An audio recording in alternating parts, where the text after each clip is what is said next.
Welcome, friends. Today, we are doing another fragrance review. Tremendous. And the fragrance we are reviewing today is Patchouli by Lorenzo Villoresi.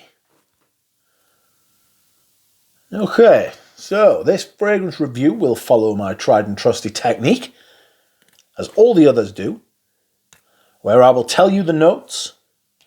I'll tell you which notes I mainly get, the biggest notes to me, and then I will simply talk about it until I can talk no more.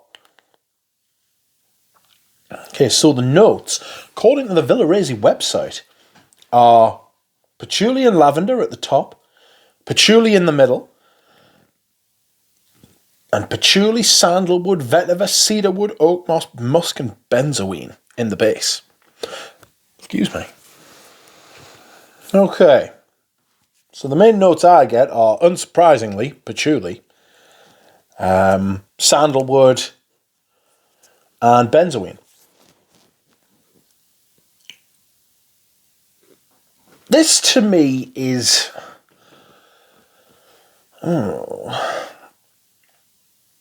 What is this to me? This is a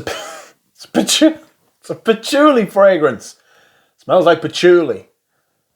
It's a very decent patchouli. I have said many times that the Italians can't be touched for the patchouli fragrances. For some reason, the way that the Italians use patchouli is very, very pleasing to me. I don't know why. I just really like it. Let me spray this on. Or respray this on. I have sold this fragrance. It was just never getting worn. And if you've ever seen a lot of my fragrance rotations, you'll know this. You just doesn't get seen this fragrance, unfortunately. And it's a shame to keep a hold of it.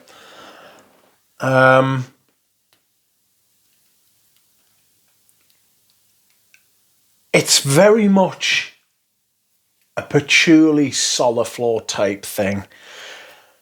There's all those notes, and I'm sure they're all there, and I'm sure they're all used as far as giving the there's a bit of lavender in there, and there's a bit of vetiver, and there's a bit of oak moss and cedarwood, and many other things besides, no doubt. And my nose is simply not good enough to smell it. What my nose is good enough to smell is patchouli.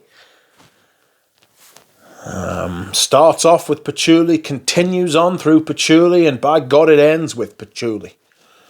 You know?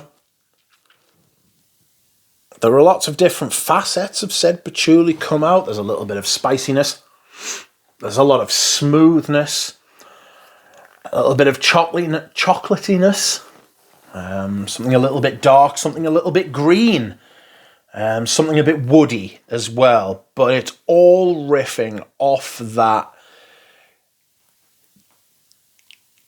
fucking cavernous patchouli note. It's massive.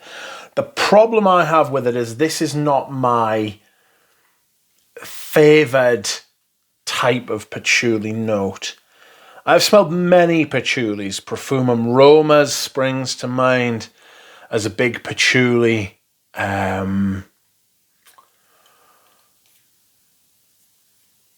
Amouage use a patchouli in Jubilation 40 that is provided to them by L'Atelier Français de Matière, which are the people behind Les Indomptables. And that patchouli's particularly nice. It's a really high-end patchouli. What else is a good patchouli? Patchouli Imperial by Dior. That's really good.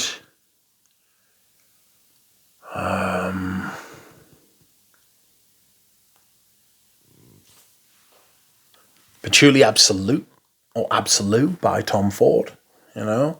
And there are many other fragrances that have patchouli in. I mean, there's a case to be made that patchouli is in most perfumes. You can do so much with it. So when there's like a patchouli fragrance and it's named patchouli, you know, and it's based on patchouli, then don't be surprised when you get patchouli. And that's not what I'm saying. What I'm saying is that this particular patchouli, it doesn't smell... It's not the fashion in which I like my patchouli to be presented. I prefer it when it's a bit creamier, a bit smoother. This has got a little bit too much of that kind of dry, raw moss kind of thing going on. It's a little bit soapy, strangely enough, as well. You can get quite soapy patchoulis as well. Like I say, I was never wearing it. There are many other patchoulis that I would reach for. It's patchouli top to bottom. It's good quality, although the patchouli oil to me doesn't stand out particularly. It's just a big patchouli. I kind of feel like if you bought some patchouli oil and put it on, it would achieve 95%. And I know that 5% is what makes a perfume, you know. But I've got other perfumes I feel that do that better. Etro's patchouli, particularly, does the same thing, a little bit more to my taste as far as being a big, bold patchouli fragrance. Real Patchouli by 1920 does the same thing. That's kind of my favourite of that genre, that patchouli-centric, kind of slightly green, dark, not rooty, but forest floor kind of thing, a little bit soily, you know. But I was never wearing this, and it was just sitting there, and it's just a shame to keep it and just have it sat there. And someone came along and bought it yesterday. So it's time to say goodbye. I have enjoyed owning it. I've enjoyed smelling it, and I've enjoyed comparing it to other things. I've kind of learnt from it. But am I sad to see it go? Not really. Like I say, there are many other things that do things. And when you've got so many of them sort of things, you just take your choice. Thank you very much, everyone. I will see you again soon.